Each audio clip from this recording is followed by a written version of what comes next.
Thank you for that amazing introduction. It's an honor to be here among you. Firstly, it's important to establish the position from which I speak. In 1600, when the East India Company was founded, Britain produced only 1.8% of world GDP. India and China, on the other hand, if we look at 1750, they still produce 75% of the world's industrial output. Between 1750 and 1900, Britain's per capita GDP increased by 347%. In this relatively short period of human history, economic power was concentrated in a small part of the world's population. But that concentration of power in such a small amount of people is the aberration of history rather than the mainstay. We see clearly that Britain's industrialization and development was based on the de-development successfully and the attempted de-development of many other societies. Adam Smith pointed it out that in the 18th century, China had a far more sophisticated and developed market than those in Europe. In fact, when the Chinese would have first come across those from Europe, it wouldn't be a surprise if they perceived them to be far less closer, could you say, to barbarians, in fact, in the way that they arranged their affairs. We're talking about China, you're talking about 1/5 of the world's population. It's 1.4 billion human beings. It is the longest still existing polity or political unit, at least 2,000 years, a civilization which spans 4,000 to 5,000 years. There are those that argue the Fertile Crescent was the first settled agriculture in the world. And historians have pointed to 4 to 5 periods of Chinese history where they were the most advanced entity. It had steel production a millennium and a half before England. It had printed press half a millennium before England. We know that Cheng Ho, and I apologize for the pronunciation, sailed the globe in far more advanced ships long before Da Gama and Columbus. You had the seeds of meritocratic society in the Confucian exam system thousands of years before it was being discussed in this part of the world. When we talk about racism towards Chinese people in the United States, for example, it has to be placed along a trajectory which shows us the 1882 Chinese Exclusion Act. At the same point when the Statue of Liberty was being built, Chinese people were being deported from the United States and banned from entering. And in fact, there were killings of Chinese workers during that period of time. We think about Forbes magazine, that great symbol of US capitalism. But what is the irony in 2011 of Forbes magazine publishing an article titled China's Secret Weakness, referring to opium addiction, when of course we know that Forbes family themselves obtained their great wealth through the selling of opium within China that was enforced by the British Opium Wars. During the same period, the US were able to carve out what they referred to as new Chinas, little new Chinas, heavily Christianized and heavily Western areas such as Hong Kong. If we look at the period of time from 1978 to now, you had the Chinese economy being worth about 5% of the US economy and 80% of China still living in poverty. At that time, the developed world accounted for 2/3 of the world economy and the developing world only 1/3, roughly, despite having 85% of the globe's population. Over the next 30 years, you saw on average the Chinese economy grow by 10% a year. We are at a stage now where the 20 fastest growing economies in the world, not one of them is European, and several of them are former British colonies. Now, by becoming the #1 exporter and manufacturing power in the world, China lifted between 750 million and 800 million people out of poverty. During that period of time, you are talking about 2/3 of global poverty reduction. And it's been projected by many that by 2030, China will possess 1/3 of the world's economy. There are those that project it would be twice the size of the US economy by that stage and larger than the US and European economy put together. Even if you look at the China Development Bank and the China Export-Import Bank, they have given more loans to countries in the global south than the World Bank as of today. And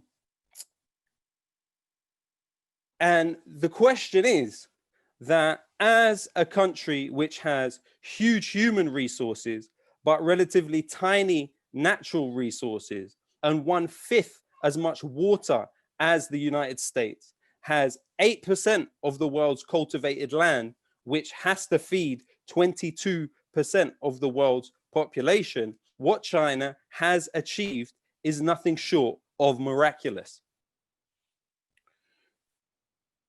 One of the lines which people often aim at China is the carbon emissions. So while they overtook the United States in 2007, the emissions per capita are still 1/7 of the US carbon emissions.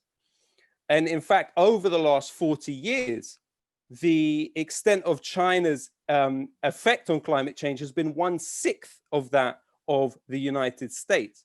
But what also is important to note is that 40% of China's energy consumption comes from producing goods for Western markets. So it is in that way that a lot of Western companies have been able to export their carbon emissions.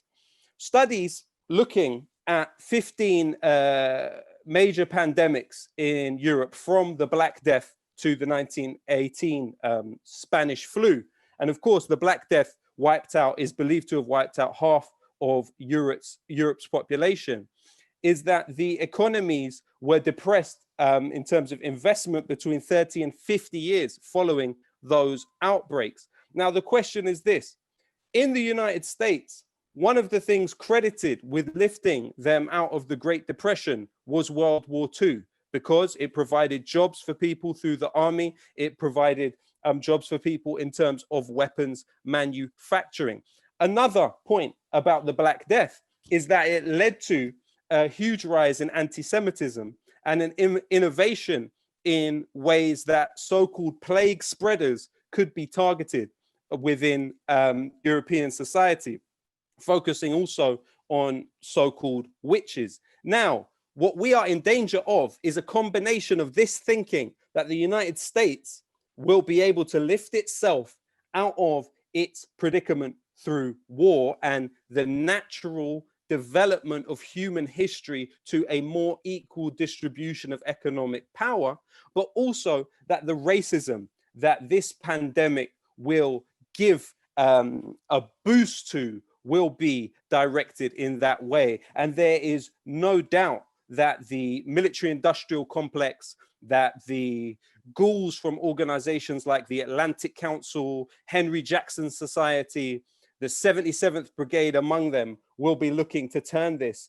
into a way to scapegoat China. Now, how will Britain deal with the United States that is pushing for war with China? Well, the reality is that Britain exports more to Ireland than it does to all of the BRICS nations combined. You're talking about a society where 62% of the population can only speak English, and 34% of the population think it would be good if the British Empire still existed. By pinning themselves to this orthodoxy and this projection of some sort of Anglo-Saxon power around the world, Britain are going against the natural movement of history. China is currently surrounded by 400 US military bases, And I would say that the US would do well to remember, as Danny pointed to, the 56,000 US soldiers that died in Korea and the 58,000 that were lost in Vietnam. The world is not with the United States. It is more isolated than it has ever been. The international community, especially on the subject of China, means nothing anymore, even within the Five Eyes network, which the United States has had to rely on. Who is the largest trading partner for Australia? It's China. Even other allies like India that the United States may rely on to use as a proxy against China, their largest trading partner is also China. Brazil's largest trading partner is China. We're talking about having been for 110 years, the United States, the world's largest exporter, has been replaced by China. And that's not something that the rest of the world has a huge amount of problem with. If you look at the Belt and Road Initiative and the 70 countries that are involved in that, you look at the 16 plus initiative with the Central European states, even Greece and Italy are becoming closer to China. I apologize so really, much, but most of can we Europe. start wrapping things up? Thank you so much. Okay, I will wrap up right now. So the rest of Europe does not see the same world that the United States sees. And what we have to be careful of in Britain is that the sending of Obama here as the US ambassador will be linked to trying to force Britain to become more warlike towards China. Let's not forget that it was Obama trying to push TPP, and that was about China. So we're at a situation now where if Britain doesn't want to be completely isolated in the way that the United States is, then it will have to change its policy and divert from that route.